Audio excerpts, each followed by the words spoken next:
Hey y'all. Welcome back to the Free Black Women's Library Storytime series. Thanks for tuning in. So this is part 3 of a short story called Sweat by the iconic Zora Neale Hurston. Zora Neale Hurston is a literary icon. Please get into her work if you haven't already. And also make sure that if you haven't watched parts 1 and 2 of this video, stop now and then go back to watch part 1. Then read the captions. I created some discussion points and writing prompts in the captions for those that are into that. And then watch part 2. And I created some discussion points and writing prompts for part 2. And then come back to this video and watch part 3. So yeah, once again, this short story is available online. So if you'd like to read along with me, you can do that, or you can just listen, okay? So here we go, part 3 of Sweat by Zora Neale Hurston. Bertha had been in town 3 months now. Sykes was still paying her room rent at Delia, the only house in town that would have taken her in. Sykes took her frequently to Winter Park to stomps. He still assured her that he was the swellest man in the state. Sure, you can have that little old house. Soon as I can get that woman out of there, everything belongs to me, and you sure can have it. I sure abominates a skinny woman. Lordy, you sure has got one portly shape on you. You can get anything you wants. This is my town, and you sure can have it. Delia's work-worn knees crawled over the earth in Gethsemane and up the rocks of Calvary many times during these months. She avoided the villagers and meeting places in her efforts to be blind and deaf. But Bertha nullified this to a degree by coming to Delia's house to call Sykes out to her at the gate. Delia and Sykes fought all the time now, with no peaceful interludes. They slept and ate in silence. 2 or 3 times, Delia had attempted a timid friendliness, but she was repulsed each time. It was plain that the breaches must remain agape. The sun had burned July to August. The heat streamed down like a million hot arrows, smiting all things living upon the earth. Grass withered, leaves browned, snakes went blind and shedding, and men and dogs went mad. Dog days. Delia came home one day and found Sykes there before her. She wondered, but started to go on into the house without speaking, even though he was standing in the kitchen door and she must either stoop under his arm or ask him to move. He made no room for her. She noticed a soapbox beside the steps, but paid no particular attention to it, knowing that he must have brought it there. As she was stooping to pass under his outstretched arm, he suddenly pushed her backward, laughingly. Look in the box there, Delia. I done brung you something. She nearly fell upon the box in her stumbling, and when she saw what it held, she all but fainted outright. Syke, my God, you take that rattlesnake away from here. You gotta. Oh, Jesus, have mercy. I ain't gotta do nothing of the kind. Fact is, I ain't gotta do nothing but die. Tain't no use you putting on airs making out like you scared of that snake. He's gonna stay right here till he die. He wouldn't bite me cause I knows how to handle him. Know how? He wouldn't risk breaking out his fangs on your skinny legs. Now, Sykes, don't keep that thing around here. It scared me to death. You knows I'm afraid of earthworms. That's the biggest snake I ever did see. Kill him, Sykes, please. Don't ask me to do nothing for you. Going around trying to be so damn ostentatious. Nah, I ain't gonna kill it. I think a damn sight more than you. That's a nice snake. And anybody don't like him can just hit the grid. The village soon heard that Sykes had the snake and came to see and ask questions. How the hell fry did you catch that 6-foot rattler, Sykes? Thomas asked. He's full of frogs, so he can't hardly move. That's how I eased up on him. But I'm a snake charmer. I knows how to handle him. Shucks, that ain't nothing.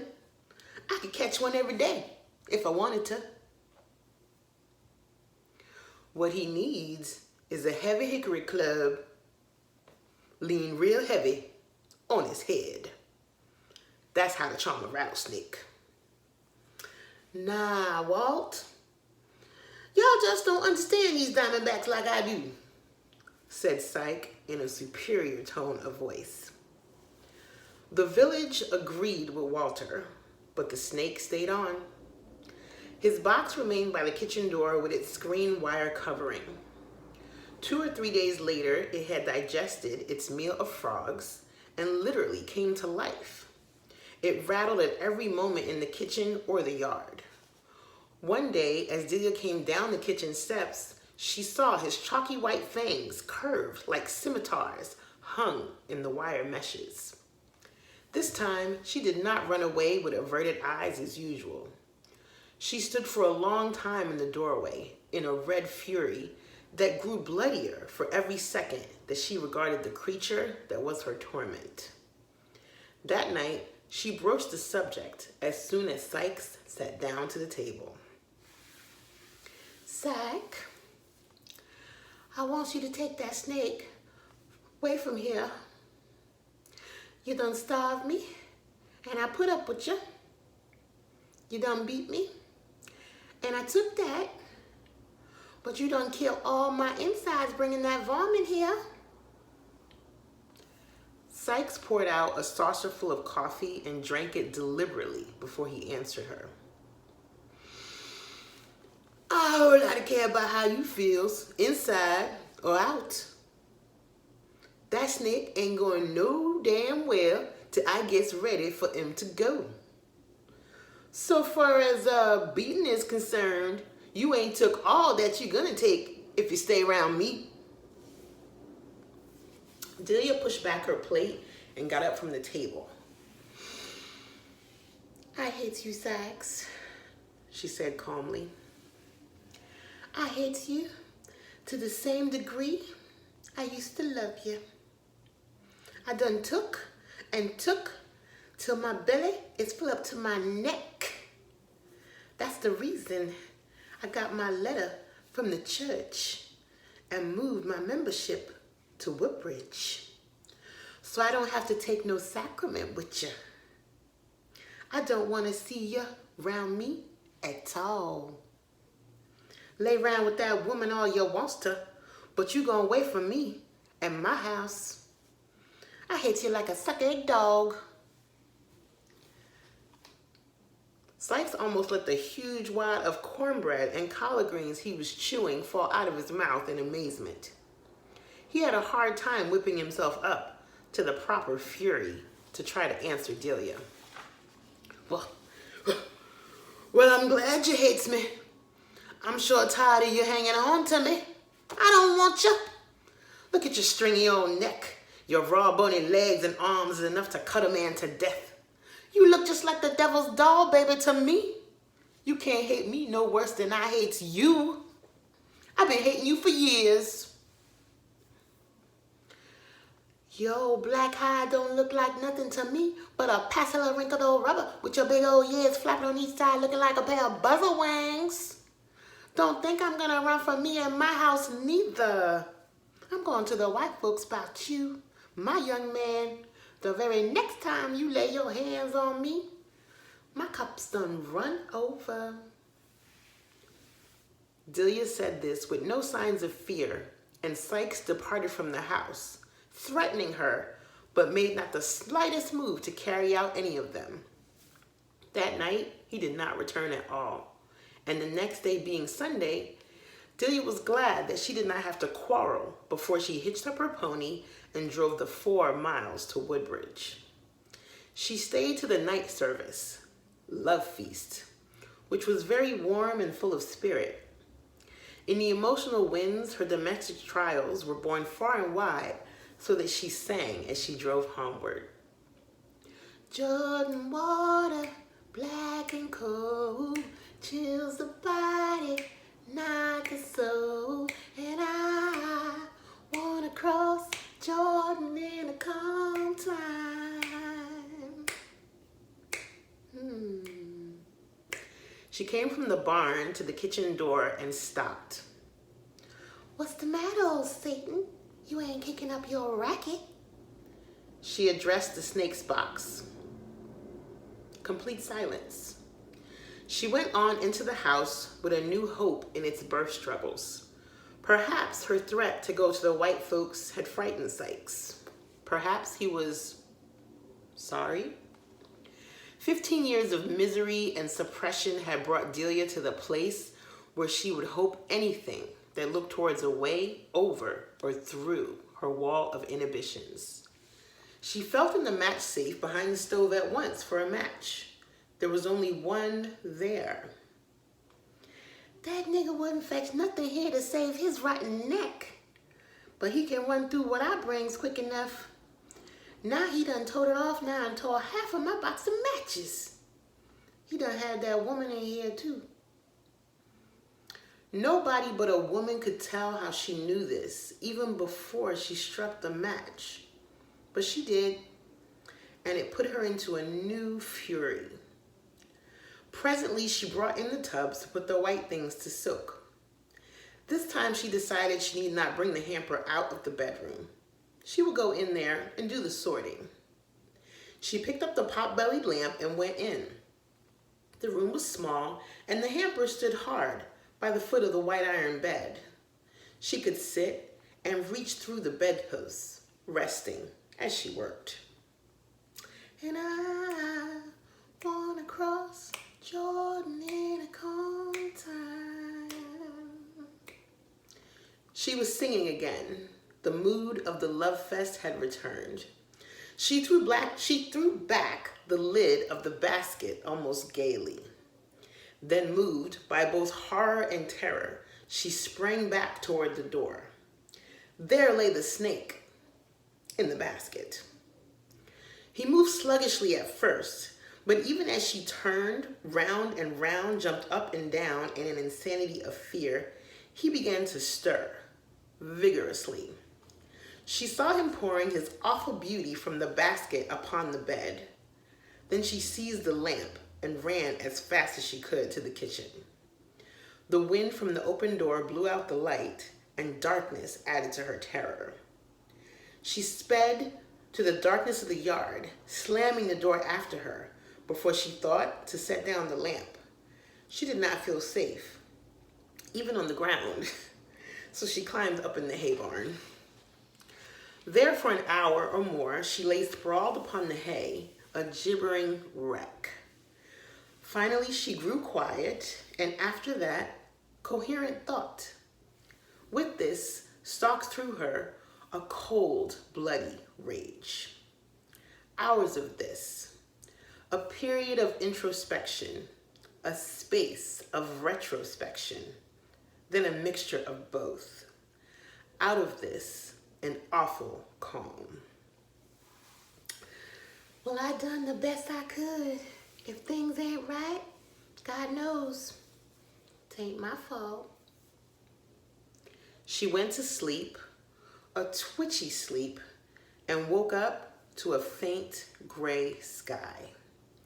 There was a loud, hollow sound below. She peered out. Sykes was at the woodpile, demolishing a wired-covered box. He hurried to the kitchen door, but hung outside there some minutes before he entered, and stood some minutes more inside before he closed it after him. The gray in the sky was spreading.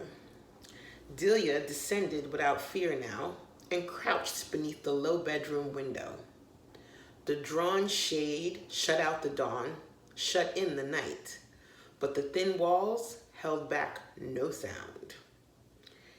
That old Scratch is woke up now, she mused at the tremendous whir inside, which every woodsman knows is one of the sound illusions. The rattler is a ventriloquist. His whir sounds to the right, to the left, straight ahead, behind, close underfoot, everywhere but where it is. Woe to him who guesses wrong unless he is prepared to hold up his end of the argument. Sometimes he strikes without rattling at all. Inside, Sykes heard nothing until he knocked a pot lid off the stove while trying to reach the match safe in the dark. He had emptied his pockets at Bertha's. The snake seemed to wake up under the stove, and Sykes made a quick leap into the bedroom. In spite of the gin he had had, his head was clearing now. My God, he chattered. If I could only strike a light. The rattling ceased for a moment as he stood paralyzed. He waited.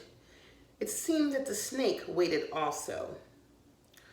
Oh, for the light. I thought he'd be too sick. Sykes was muttering to himself when the whir began again. Closer, right underfoot this time. Long before this, Sykes' ability to think had been flattened down to primitive instinct, and he leaped onto the bed. Outside, Delia heard a cry that might have come from a maddened chimpanzee, a stricken gorilla. All the terror, all the horror, all the rage that man could possibly express without a recognizable human sound. A tremendous stir inside there. Another series of animal screams. The intermittent whir of the reptile. The shade torn violently down from the window, letting in the red dawn. A huge brown hand seizing the wooden stick. Great dull blows upon the wooden floor, punctuating the gibberish of sound long after the rattle of the snake had abruptly subsided. All this Delia could see and hear from her place beneath the window, and it made her ill. She crept over to the 4 o'clocks and stretched herself on the cool earth to recover. She lay there. Delia! Delia! She could hear Sykes calling in a most despairing tone as one who expected no answer. The sun crept on up, and he called. Delia could not move. Her legs were gone flabby. She never moved. He called, and the sun kept rising. My God, she heard him moan. My God from heaven. She heard him stumbling about and got up from her flower bed. The sun was growing warm. As she approached the door, she heard him call out hopefully, Delia, is that you out here? She saw him on his hands and knees as soon as she reached the door. He crept an inch toward her, all that he was able. And she saw his horribly swollen neck and his one eye open, shining with hope. A surge of pity too strong to support bore her away from that eye that could not fail to see the tubs. He would see the lamp. Orlando with its doctors was too far. She could scarcely reach the chinaberry tree where she waited in the growing heat. while inside she knew the cold river was creeping up and up to extinguish that eye, which must know by now that she knew. All right, y'all, so that was part 3 of Sweat by Zora Neale Hurston, and please check the captions and check out the discussion and writing prompts that I created to just kind of inspire people to do a little self-reflection, a little journaling, nothing too serious if you're into that. And thank you so much for all the amazing feedback and commentary that I've gotten for the series so far. I'm going to be sharing these every Wednesday, and if you would like to show some special appreciation for this work, I do have a Patreon, and you can become a patron of my work, of the free Black Women's Library, and all of that money goes towards the cost of labor, both physical, emotional, spiritual, mental, that goes into this social art project, which is all about celebrating and centering the voices of Black women in literature. So thanks, guys, and please stay tuned. If this is YouTube, subscribe to the channel. All right, and be safe, everybody. Seriously, take care of yourselves. Take it easy on yourselves, and you know, we're gonna get through this. All right, just one day at a time. Deep breaths, and just focus on the good, and just loving the people who love you, and being creative with your time. All right, peace, y'all.